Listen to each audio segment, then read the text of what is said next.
Hello. Today we're going to talk about real numbers and some properties that we can use. So the first one is the identity. So we have the identity in both addition and multiplication. So addition, our identity is 0, and what an identity means is that we don't want to change our number. So we would add 0 to keep our number the same. In multiplication, that number is 1. So we multiply by 1 so that our number remains unchanged. Okay, we also have the commutative property. Commutative means that the order in which we add or multiply doesn't matter. So if you think about numbers being plugged in, 3 plus 5 is the same as 5 plus 3. Or 2 times 7 is the same as 7 times 2. So that's a commutative property.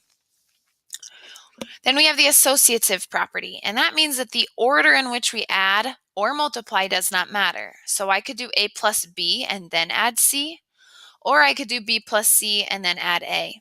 Same with multiplication. You'll get the same answer no matter which order you add, or you'll get the same answer no matter which way you multiply.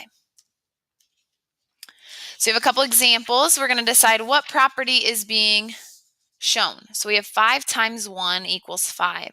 Well, we multiplied by 1, so that's the identity property of multiplication. We have 7 plus 6 plus 3 equals 7 plus 6, and then plus 3. Here we have 3 terms, and we're changing the order in which we add, so that's associative property of addition. I'd like you guys to tell me -3 times 1 equaling -3. What property is that?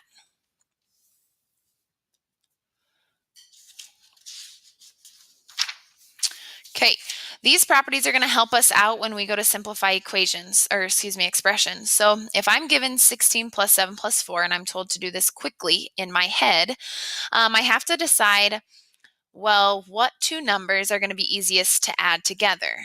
Well, that'd be the 16 and the 4, right? Because it's going to end up to be a number with a 0. So in order to add 16 and 4 together, first we need to switch the order of the 7 and the 4. Well, that's the commutative property.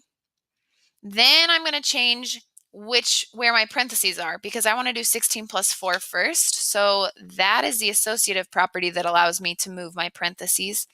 And then I can simplify. So 16 plus 4 is 20, and then plus 7 gives us a final answer of 27. So you'll have questions that'll ask you to simplify and then justify each step, or tell what property is used. So we really want to make sure that we know when and how to use our properties in order to make our life easiest when we're adding or multiplying. Here is another problem that we need to simplify. And again, we want to make this as easy on ourselves as possible. So we're going to flip-flop the order of our y and our 1 over 25. When we do that, that again is a commutative, because we flip-flopped the order in which we're multiplying. Now we're going to multiply 25 times 1 over 25. That's an inverse. So when I multiply 25 times 1 over 25, I get 25 over 25, which simplifies to be 1. Okay, we haven't talked a whole lot about inverse, so you could just put this step as like multiplication, because we multiplied 25 over 1 times 1 over 25, and we got 1. But now this is an identity problem, because 1 is our multiplicative identity. So when I take 1 times y, that 1 is unnecessary. We just have our identity.